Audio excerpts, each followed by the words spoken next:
بسم الله الرحمن الرحيم الحمد لله رب العالمين والصلاة والسلام على رسول الله وعلى آله وصحبه ومن والاه أما بعد إن شاء الله تعالى مالمها انتوضا بدن waxaynu qaadan doonaa darsigaas tafsiirka ah oo juz' ama ah ramadaanka intuu socdo باذن الله تبارك وتعالى shanta galabnimo markay anaga noo tahay bariga Afrika ayaa tafsiirku bilaabanaya darsiga tafsiirka ah wuxuu socon doonaa insha Allah ta'ala 40 daqiiqo shanta iyo 40 daqiiqo markii la gaaro darsiga aan ka baxno waxaan ka dambaysiin doonaa باذن الله تبارك وتعالى inaan ka jawaabno wixii su'aalo ah ka yimaada dadka darsiga dhageysanaya darsigu waa live muxuu ahay maadaama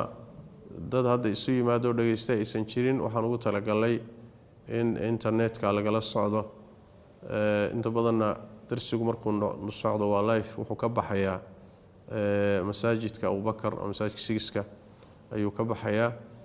iyo beejijka ku xiran marka wixii su'aalo ah dadweynaha ka yimaada ayaan insha Allah ta'ala isku dayna wixii Ilaahay naga waafajiyay inaan ka jawaabno laga bilaabo 45 daqiiqo ilaa 12 يعني 20 daqiiqo 45 daqiiqo aan dhihi lahaa ilaa 60 20 daqiiqo 25 ilaa nus saac oo kale ayaan insha Allah ta'ala wixii su'aalaha gaar ahaan su'aalaha ku saabsan bishan barakeysan ramadaanka iyo ahkaamtiisa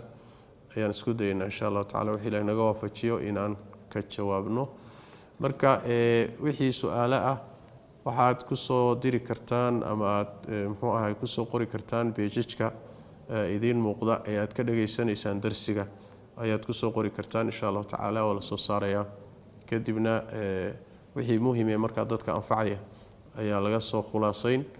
kadibna inaan ka jawaabno isku dayna insha Allah ta'ala muddada iyada ah jazakumullahu khayr wassalamu alaykum wa rahmatullahi wa barakatuh